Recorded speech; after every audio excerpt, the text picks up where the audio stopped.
So let's get into Monday Night Raw. They finally have a crowd. That's good, right? They got like all the NXT rookies around, and which is cool. I'm not complaining about that because it sounds a little better. Like the atmosphere is a little better. So one thing I don't like is that they have them standing. Like, you can't fucking provide them chairs. Like, this is, first of all, from what I heard, they did Raw and they did SmackDown. So, that's 5 hours of standing up. That's a little ridiculous. You could have gave them some fucking chairs, and then they gotta be fucking protected with this fucking pixie glass. And it's just like, moving on. So we open up with the Kevin Owens show. And he basically is coming around, he's greeting the superstars, and he's like, this is the future, some of y'all are the future, and giving them a bunch of praise. So he introduces Asuka, and she comes out still cheering for Becky, and I'm like... So Charlotte comes out and interrupts her, and Kevin was getting a little like sarcastic with Charlotte, talking about, oh, I didn't tell you to come out here. But she came out here because she's the motherfucking champion, she's the queen. Anyways, so she came out and she interrupted Asuka, and she had to let her know, because everybody just seems to forget, but me and her, that you have never beaten Charlotte. She's like, WrestleMania 34, SmackDown, like there's a pattern here, you've never beaten me. Which is leading up to Asuka beating Charlotte. And so Natty comes out and interrupts and basically apologizes to Kevin Owens and about last week, how she fucked up his set and caught a temper tantrum, and she apologizes for it. And a little side note, she was backstage and she was about to have an interview with either Charlie or Kayla, and she gets a call from her husband, Tyson, and she's like, it was weird because it seemed like he was getting on her for apologizing, and I'm like, okay, this is weird. I don't know where we're going with that, but they be doing Natalya dirty with these weird ass storylines, so I guess as long as she's not farting, I guess that's good. So Natty comes out, and after apologizing, Charlotte basically just calls her irrelevant. I'm like, whoa. So Nia comes out and she finally interrupts, and Kevin Owens knows where this is about to go, so he's like, you know what? I see where this is going. I'm just gonna step out the room. So he left, and he just said, like, before anything happens, Asuka, please just don't hit Nia in the face. She didn't really listen. She hit the shit out of Nia with an elbow, and everybody just started fighting. And it was weird because when Charlotte and Natty was fighting, like the way they broke themselves up, like, you know how a brawl usually happens and all the refs come and pull them apart? Like, no, they pulled themselves apart and just walked away, and I was like, okay. So they're gonna have a triple threat later on, and the winner's gonna face Asuka at Backlash. So we got the United States title match coming up between Apollo and Andrade, and before that, Apollo is just having a backstage promo talking about how he's gonna win and he's been here for so long and this, that, and the third. So the match begins and they're having a good back and forth or whatever, and Zelina tries to interfere and gets hit, and I'm just like, well, yeah, if you just stood your ass like ringside, you wouldn't have got hit. So that was kind of a part of the story in the match. While they're having a match, Angel is in the back watching on the TV, and Kayla comes up to him and she's interviewing him and she asks him a question, and he says some shit, but he was mainly flirting with Kayla. He was trying to shoot his shot. Apollo wins. He wins clean with the shooting star press. Yeah. And Zelina is pissed. Andrade is pissed. After the match, Apollo has a promo, basically just so happy that he's champion now, and while he's talking, Andrade's in the back just tossing shit around. I'm like, Charlotte, come get your man, he is out here wilding. So Seth Rollins is in the back and he's cutting a promo with Rey Mysterio's mask in his hand, and he's still looking good. I'm telling you, that man bun, there's something about the man bun. Moving on. So this story is basically, he's obsessed with Rey Mysterio, and he just keeps saying that he had to sacrifice Rey Mysterio for the greater good. I don't know what the greater good is. I still struggle to care about this storyline, but whatever. So as he's obsessing about Rey Mysterio, he introduces Austin Theory and Buddy Murphy as his disciples. They both cut promos about Austin Theory thought he had some friends, and they tossed him to the side and blah blah blah, and Buddy Murphy needed Seth Rollins to save him, and I'm just like, ciao. Alright. They did a in loving memory of Shad Gaspar. I haven't really spoken about it, but it's very sad about what happened, and I feel for his wife, I feel for his son, and I'm just it's not really much to say that everybody else already said. Like, he seemed like a good guy, like nobody said anything bad about him, and he left this earth as a hero. He sacrificed himself to save his son, and there's nothing really much more to be said, but rest in peace. So MVP is backstage on his phone or whatever, and Lana just walks up to him and he's like, alright, can I help you? And she said something, and he's not trying to hear Lana. He's not here for her. He just curved her, and he's just like, yeah girl, whatever, and just keeps walking.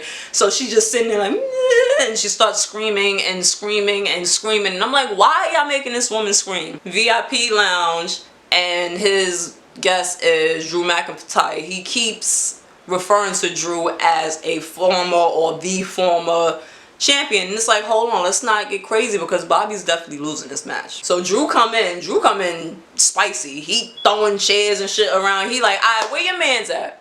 Where's your man's at? MVP acting stupid. What are you talking about? I don't know what you're talking about. Where is Bobby Lashley? I'm trying to fight. Like, what's up?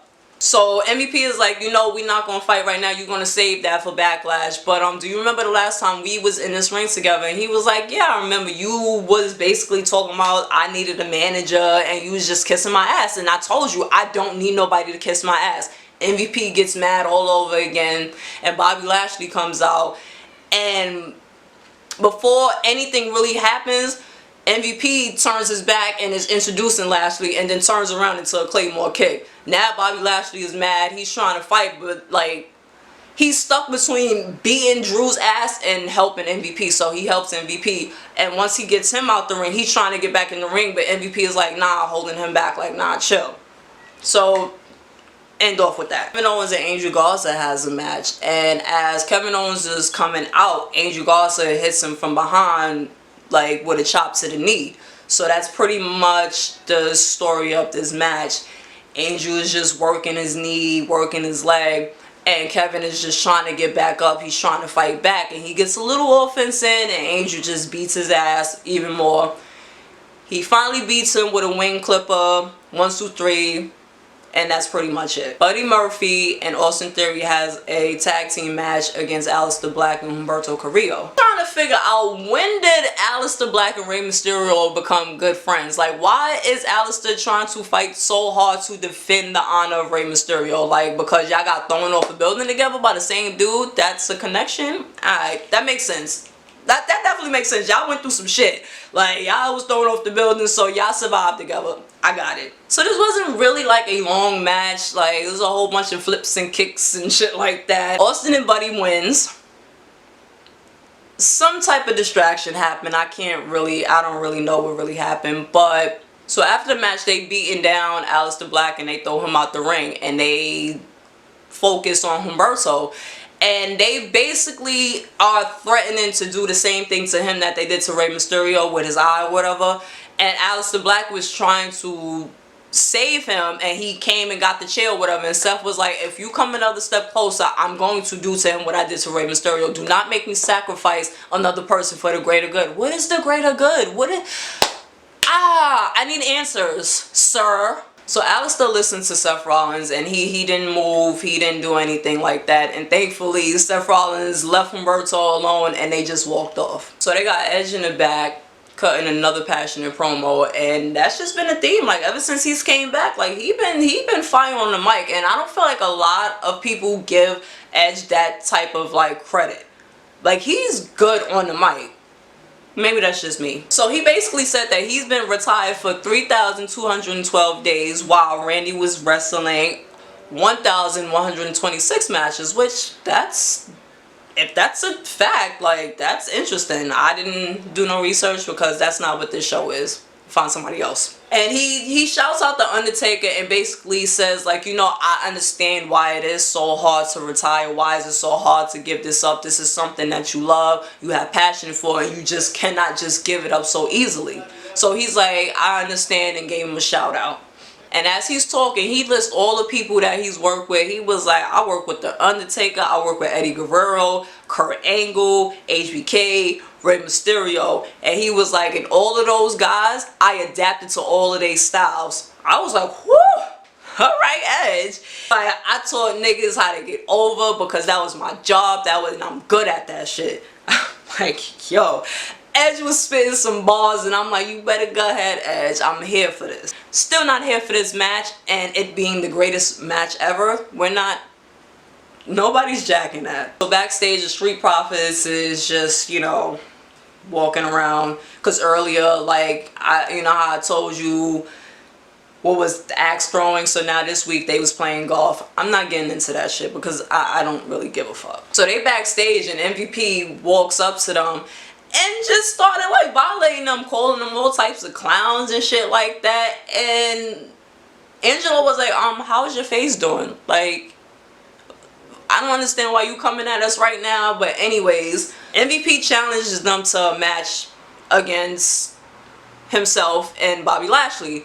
So they accepted, and I ain't gonna lie, this little line that MVP said before he left, he was like, yeah, you better bring the smoke. And I was like, ooh, alright. Alright, so now we off to the triple threat match. Natty versus Charlotte versus Nia. Whoever wins, meet Asuka at Backlash. Asuka was on commentary and she was just getting on my nerve because I'm just not into the grunting and I'm not into that. Like, that's y'all thing, fine. Like, now this, I'm like, alright, cool, I could deal with that, but all that extra shit is just a no for me. She was clearly Team Natty. Like, she was cheering for Natty, but she said she wanted to face Nia when Byron asked her, like, who would you rather face? And she was like, Nia. But during the match, she just, Natty. And I'm just like, okay, so who are you rooting for? Because it's clearly not Charlotte, because she was born Charlotte. So I'm like, okay, at least you are consistent in that. Stereotypical motherfucking triple threat match. Natty and Charlotte basically team up against Nia. They give her a powerbomb through the table. They doing some double team moves on her. And then eventually, once they get her out the way, it's a one-on-one with Natty and Charlotte. And once that gets going, and it seemed like Charlotte might win the match, Nia comes in and breaks shit up. I'm not gonna lie, it was a couple of times where I thought Charlotte was gonna win, and I'm like, but she didn't. Thank God. Nia won. I think everybody knew that's what was gonna happen, being that the way the shit was built up and how Nia beat up Kairi Sane. And I heard sis really got hurt this time, and I'm like, oh, Nia.